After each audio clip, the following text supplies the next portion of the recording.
जय हिंद दोस्तों, Maithili YouTube channel पर आप लोगों का हार्दिक स्वागत है। आज मैं आप लोगों के समक्ष चक्रवृद्धि ब्याज का बहुत ही महत्वपूर्ण प्रश्न लेकर के आया हूं, जो कि विभिन्न प्रतियोगी परीक्षाओं में काफी हेल्प करेंगे। प्रश्न आपके सामने है। 15,000 रुपए का 10% वार्षिक दर से एक वर्ष का चक्रवृद्धि मिश्रधन क्या होगा, जबकि ब्याज छमाही दे हो। और देखिए 4 विकल्प दिए गए हैं। तो यहाँ कुछ चीजों को आपको मैं बताना चाहता हूँ कि देखिए 15,000 रुपए का तो यह मूलधन हो गया। 15,000 रुपए यह क्या हो गया, यह मूलधन हो गया। अब मूलधन को हम P से प्रकट करते हैं, यह हमारा हो जाएगा 15,000 रुपए। ठीक है। 10% वार्षिक ब्याज की दर। अब ब्याज की दर, देखिए ब्याज की दर जिसको हम R से व्यक्त करते हैं, यह 10% है वार्षिक। अभी समझिएगा, थोड़ा सा यहाँ ट्रिक है। और समय 1 वर्ष है। समय देखिए कितना है, समय को हम n से व्यक्त करते हैं, यह 1 वर्ष है।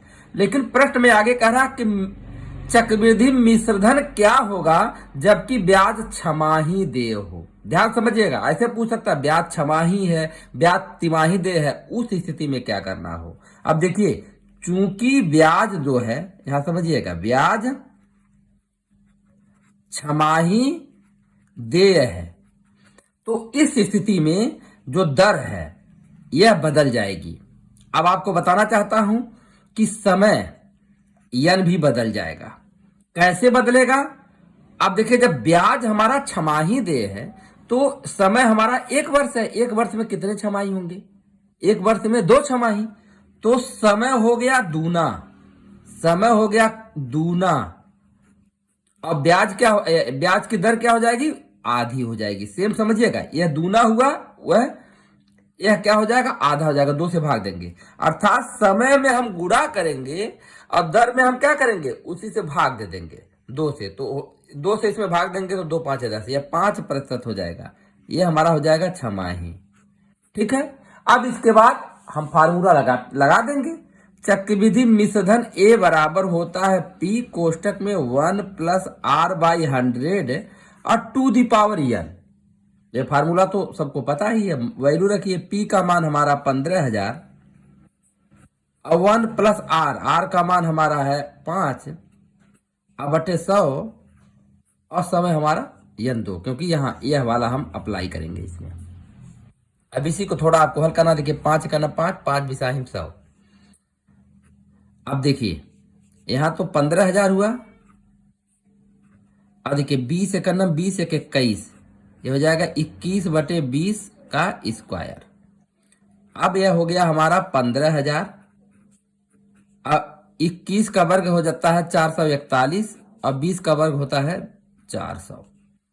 अब हमको क्या करना है? इसका इसमें गुणा करके और फिर भाग दे देना है। तो यहाँ देखिए 2 शून्य से 2 शून्य हम काट देंगे। 150 का हम 441 में गुणा करेंगे, तो यही गुणा कर लीजिए। 441 में हम 150 का गुणा करेंगे, तो 0 से गुणा करेंगे तो 0 0 हो जाएगा। 5 का नम 5, 5 चौक 20 के 0 और 5 चौक 20 2 22। फिर यहाँ देखिए 1 से गुणा करेंगे तो 1, यहाँ 4 और 4, 0 5 1 4 2 6, 4 2 6, इतना हो गया। तो ये हो गया हमारा 6 6 1 5 0 और बटे हमारा हो गया 4। अब 4 से भाग दे देना है, तो भाग दे दीजिए। यहाँ लिख लीजिए क्या, 6 6 1 5 0 हमको भाग देना 4 से, तो 4 1 नम 4 हो जाएगा, 4 2 6। फिर आप 6 उतार लीजिए, 4 6 24, फिर 2 मिलेगा यहाँ कुछ नहीं, 4 5 20 1, फिर 4 3, यहाँ देख लीजिए 12, 3 15, 4 7 28, दशमलव बढ़ाएंगे 0, 4 5 20, तो 16 53 7.5, यानी 16,537 रुपया 50 पैसा। इतना आ गया, 16,537 रुपये 50 पैसे। यह क्या है?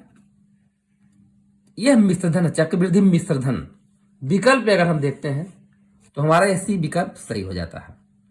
अब आते हैं हम लोग दूसरे प्रश्न पे, जो कि बहुत ही जबरदस्त प्रश्न है। प्रश्न आपके सामने है, किसी धन का 4% वार्षिक दर से 2 वर्ष का चक्रवृद्धि ब्याज तथा साधारण ब्याज का अंतर 1 रुपये है, वह धन है। तो पहले अब देखिए, कोई धन पता नहीं है तो माना वह धन P है। माना वह धन क्या है? P। अब आप चक्रवृद्धि ब्याज निकाल लीजिए 2 वर्ष का और साधारण ब्याज निकालिए 2 वर्ष का, उनका अंतर करिए और जो कि 1 रुपये के बराबर होगा। तो मैं यहां चक्रवृद्धि ब्याज निकाल रहा हूं। चक्र वृद्धि ब्याज। तो चक्रवृद्धि ब्याज निकालने के लिए आपको पता है कि चक्रवृद्धि मिश्र धन और माइनस मूलधन, यही होता है। और चक्रवृद्धि मिश्र धन का सूत्र क्या होता है? P 1 + R/100 और 2n। अब यहां देखिए क्या है, ये हमारा है मूलधन P। तो अब हम P अगर कॉमन लेंगे तो हमको मिलेगा क्या? बड़े कोष्टक में 1 + R/100 2n और -1 मिल जाएगा। अब हम यही वैल्यू रखेंगे। चलिए रखता हूं P 1 + R, 4% वार्षिक ब्याज दर है तो यहाँ 4 रख देंगे, 4/100 और समय 2 वर्ष है और -1। इसी को थोड़ा आपको हल करना होगा। कैसे हल करेंगे? 4 से आप काट दीजिए, 4 से काटेंगे 25 बार में कट जाएगा। 25 से करना 25, यहाँ देखिए 4 का नाम 4 हुआ, तब अब 25 से कट गया। तब क्या करेंगे? 25 से करना 25, 26/25 हो जाएगा। तो 26/25 का स्क्वायर -1। अब इसको हल कैसे करेंगे? अब यहां देखिए 26 का वर्ग ये हुआ, ये 25 का वर्ग। अब 25 के वर्ग का 1 में गुणा होगा तो यहाँ देखिए 26 का वर्ग अलग अलग करिए, 26 का वर्ग माइनस 25 का वर्ग और सबके बटे यह 25 का वर्ग। ठीक है। अब यहाँ वर्गांतर सूत्र में लगाने जा रहा हूं। a² - b² एक कोष्टक में प्लस एक कोष्टक में a - b, तो हो जाएगा 26 धन 25 एक कोष्टक में और 26 - 25 एक कोष्टक में। अब बटे 25 का स्क्वायर होता है 625। अब यहाँ 25 और 26 और 25 को जोड़ेंगे तो कितना हो जाएगा? 51 हो जाएगा। और यहाँ तो 1 मिल जाएगा और यहाँ 625 हो जाएगा। और ये हमारा P है, कोष्टक बंद, बाहर P लिख लीजिए। तो ये हमारा हो जाएगा 51P/625। चलिए ठीक है। अब हम साधारण ब्याज भी निकाल लेंगे। साधारण ब्याज क्या होता है? मूलधन गुणे दर गुणे समय बटे 100। मूलधन हमारा पता नहीं है, ज्ञात करना P। दर है 4, समय है 2 और बटे 100। काट दीजिए, 25 बार में कट जाएगा। तो 2 का P गुणा करेंगे 2P बचे 25।